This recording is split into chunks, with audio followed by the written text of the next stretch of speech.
Gosh, this one, yeah. If Did you you guys watch have it? not seen this, oh, of course I did, yes. I have seen a little bit of the behind the scenes too, but there's more behind the scenes than the length of this little vignette.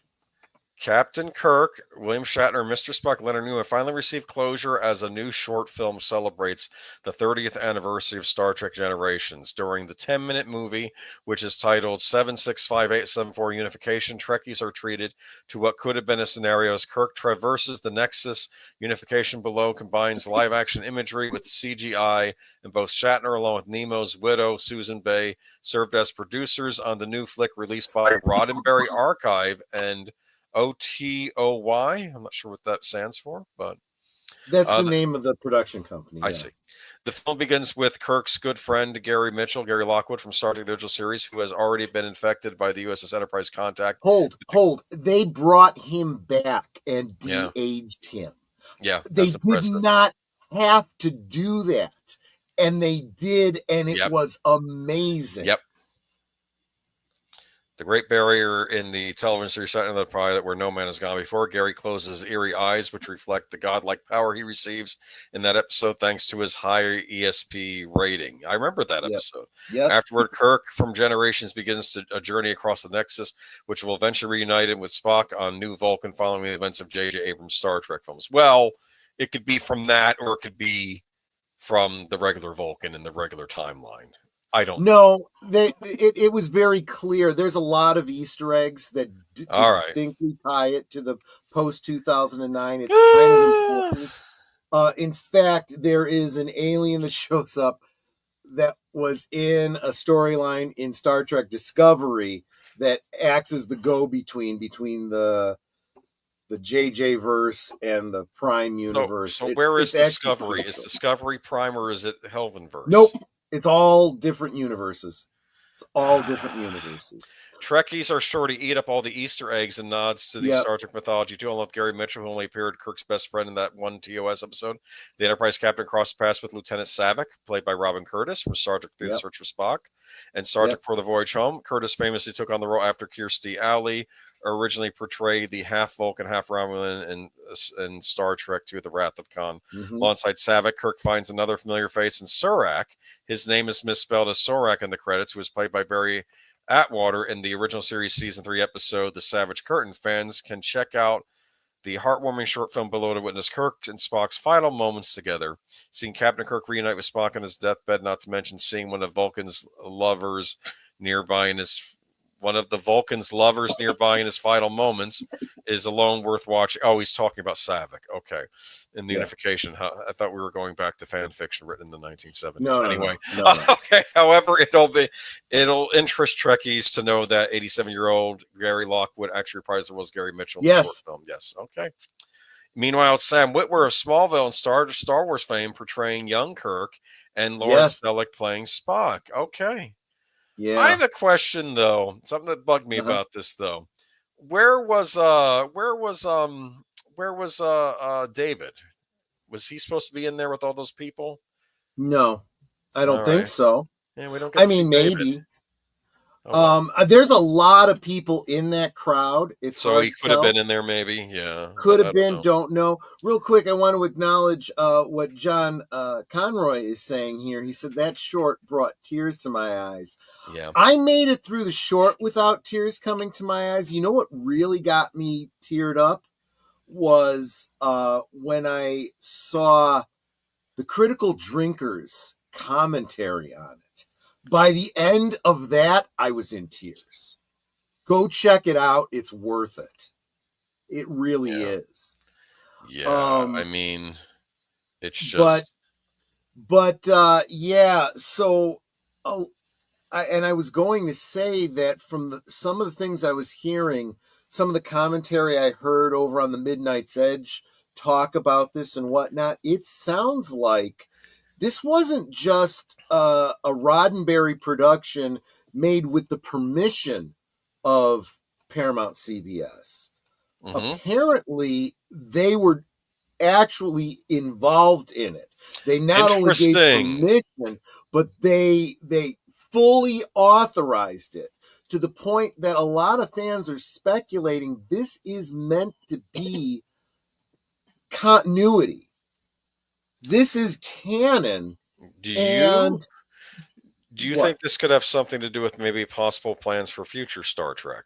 That is exactly what Tom Connors had Okay. speculated. It's a that signal to the perhaps, fans, we will fix this, maybe? well, maybe not that far, but more a question. We're thinking about doing something along these lines. What do you think? Yes. They're gauging the fan response to this to see if they should, in quotes, fix Star Trek. Fix Star Trek.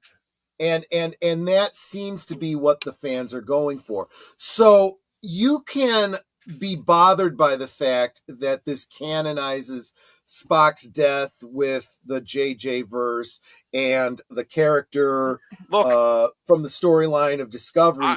But it seems that what they're doing is they're saying, yes, all of that stuff happened, but it's all a multiverse. I can live with it because we've even in the original show and series, we've had bad episodes that I didn't care for. But what I just want going forward is I just want a good Star Trek series. And frankly, they need to basically set it past Next Generation and ignore that stupid thing in Discovery where they had to go into the future world that dilithium burned up, which didn't make any sense to me, which I thought was dumb. Just set it in a Starfleet. That's not like Star Trek, the next Generation. Yeah. And look at the world today and see how factions are today, and maybe base how you're doing your alien relations. Look at the world today. I'd love to see the Cardassians heading up a European Union style federation. Oh gosh, right. And not opposition to the Federation, but sort of, but they're doing their own thing. And it would be the Cardassians running things. I'm not trying to allude to any real world powers. I'm just saying, So there is one other element that I wanted to mention about this, and that's this great scene where, and I think it's meant to be left open to interpretation. Is this Kirk is in the Nexus, and therefore he has access to all of time and space and realities? Is this after his death? And this is him passing through into heaven and stuff. And both he and his friend, he's there at his friend's death, and they both go to heaven together or whatever. That's a possibility too. I've even heard a speculation based on something from Picard that they found that Kirk's body is kept at the archives. That they find as an Easter egg. Maybe they resuscitate him or something. But be that as it may, I guess it's open to your own headcanon for what's actually happening here. He is on Vulcan and he meets all of these people there to greet him, and one of them, of course, is Savick, played by Robin Curtis. There are no spoken lines in this at all. So everything is conveyed through reactions and micro expressions and stuff. That's crucial because when we're talking about a de-aged Kirk, that face is CG. For those micro expressions to come through that so well is a testimony to where we've gotten on this level of computer graphics. He expresses surprise at seeing Savick, and she has this look of, yep, it's me, And you then don't need to say, it's like she starts to say something and then she doesn't, and then she turns and looks at a Vulcan who is very prominent over her shoulder, a younger man. Yep. And he steps forward, and Kirk looks at him like, I don't recognize him. And then all of a sudden his eyes get real big, and he looks at Savick, and she smiles. Oh, Spock's son? Spock's son. Yes. This is why I was saying I believe that fan theory has now been canonized. If they did a follow-up Star Trek series like a next, you could have Spock's son on it. You could do that. I would not have a problem. In fact, whoever that actor is, I hope he's got acting chops. I'd love to see him playing. I don't know, Spock Jr. Whatever. There you go. Because we never heard what happened with Spock after that. Maybe he and Savick became an item. I don't know. Or maybe at least took responsibility for the kid, I'm sure. I mean, we don't know. they don't say he did get married, because he mentions first Picard mentioned in the episode Sarek, I met Sarek at the wedding of his son. So we know Spock was married. I don't recall them ever showing or saying who his wife was. If one of you, Space Fraggle or Nate or Darth Plato, if any of y'all know that detail, let me know. I'd be really interested in that. Check out this short film, though. It's a bit of a tearjerker. It'll remind you of classic Star Trek, and I think it's a great send off to Kirk. That he's well deserved. And absolutely, I do think going forward, though, if they can resuscitate Star Trek, just move on, new era. I'd be interested to see what happened with. Oh, I clicked on the wrong one. Sorry. JPRPH1 said there has been 3 of these Otoi shorts. Oh, yeah. Started a few years back. I should watch them. Robert Meyer Brunette cut them all together. Very cool. Yeah. Cool. All right.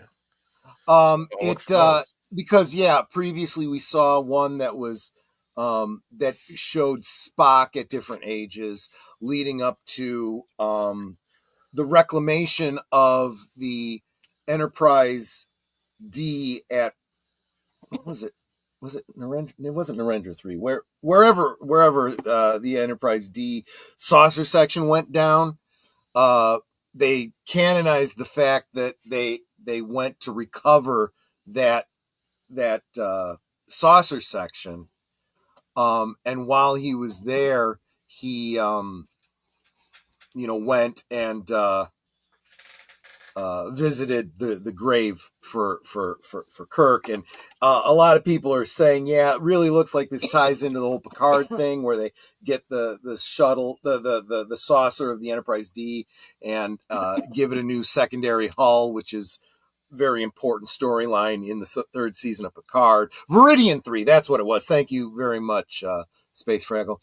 And and it's also shows up that they reclaimed his body from Viridian 3 in season 3. So good stuff, really good stuff. And this might be a turning point for Star Trek. I hope it is. I really hope it is. Yeah. So fingers crossed.